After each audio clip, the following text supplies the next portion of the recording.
Ancient temples held dark secrets behind their stone walls. From royal sacrifices to sacred ceremonies, blood rituals shaped civilizations across the world. Today, we'll explore these forgotten practices and uncover how they changed human history forever. Let's journey back to the ancient temples of Mesopotamia and Mesoamerica, where sacrifice was woven into the fabric of daily life. In Mesopotamia, priests would offer food, drinks, and sometimes animals to their gods at the towering ziggurats. These weren't just random acts. They believed these gifts kept their gods happy and their cities safe. Meanwhile, across the ocean in Mesoamerica, the Aztecs and Maya took sacrifice to a whole new level.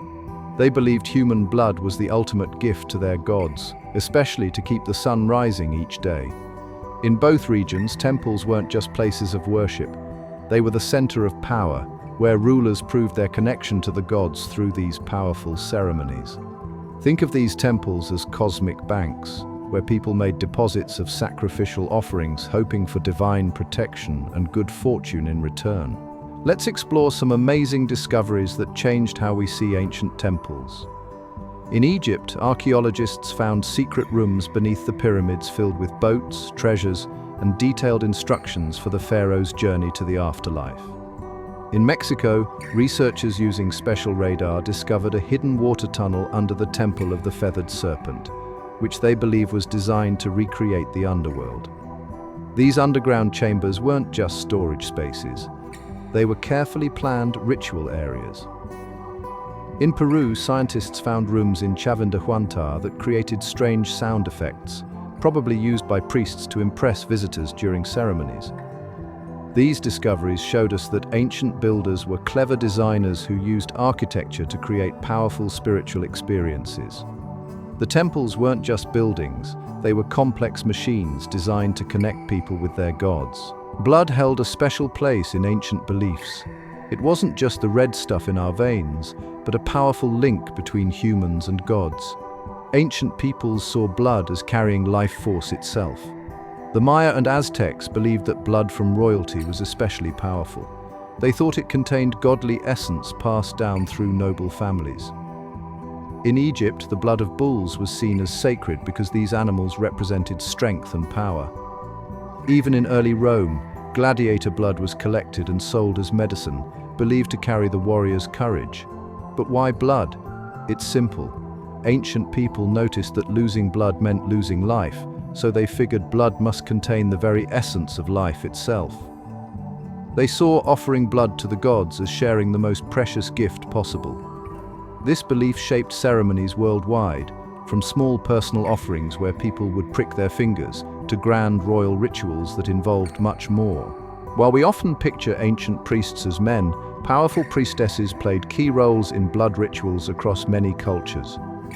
In ancient Egypt, the high priestesses of Isis led secret ceremonies and were believed to channel divine healing powers through blood offerings. Over in Rome, the Vestal Virgins kept the sacred flame burning and performed blood purification rites that were said to protect the entire empire. In the temples of ancient Greece, the Oracle of Delphi would enter a trance state, sometimes using small amounts of her own blood in rituals before making her famous prophecies. These women weren't just assistants, they were respected religious leaders who held real political power. Some cultures believed female blood had special magical properties, making priestesses essential for certain ceremonies. Their roles ranged from blessing crops to healing the sick to advising kings on matters of state. Ancient manuscripts have given us a rare peek into the secretive world of blood ceremonies.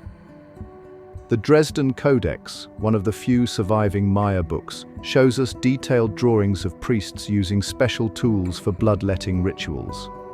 Egyptian papyrus scrolls tell us about priests who had to follow strict rules when handling sacred blood.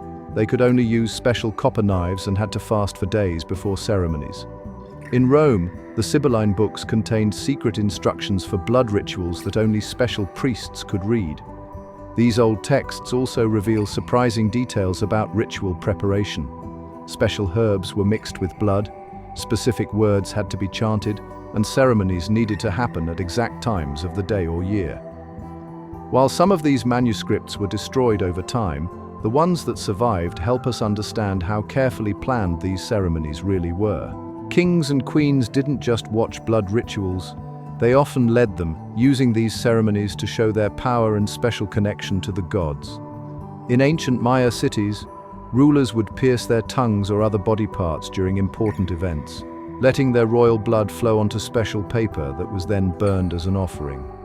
Aztec emperors proved their right to rule by capturing enemies for sacrifice, personally leading their armies into battle.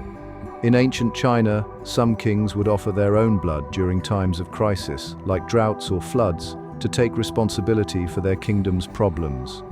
They believed their royal blood was extra powerful because they were seen as part divine themselves. These public displays of sacrifice helped convince people that their rulers were special and deserved to be in charge. It wasn't just about religion, it was clever politics too. The human mind has always been drawn to powerful symbols, and blood was perhaps the most meaningful of all to our ancestors. When ancient people saw blood, they understood it meant life or death. This deep connection made it the perfect bridge between the human and divine worlds. Imagine you're living in those times. You'd notice how blood was warm like the sun, red like fire, and necessary for life itself. This made it a natural choice for connecting with the gods. These ceremonies weren't just about the blood itself. They created intense emotional experiences that brought communities together. The sight, smell, and drama of blood rituals triggered powerful psychological responses, making participants feel they were truly connecting with divine powers. The physical pain involved in bloodletting also created altered mental states that people interpreted as spiritual experiences. Blood wasn't just for sacrifices, it was also used to create powerful bonds between people. When two leaders wanted to form an alliance, they would often become blood brothers through special ceremonies. They'd cut their palms and shake hands, mixing their blood together. This practice showed up everywhere from Viking settlements to Native American tribes. The Maya took it even further. Royal families would draw blood from their tongues or ears, collect it on paper, and burn it together in elaborate ceremonies to seal political deals. These blood bonds were taken super seriously. Breaking them was seen as not just betraying your partner, but angering the gods themselves. It's like the ancient version of signing a contract, but way more intense and personal. The idea was simple. Once you shared blood with someone, you became family, and family looks out for each other. The tools used in blood ceremonies weren't your everyday items. They were sacred objects designed with amazing care and meaning. Obsidian blades were popular because they could make super clean cuts, while stingray spines were believed to carry ocean magic.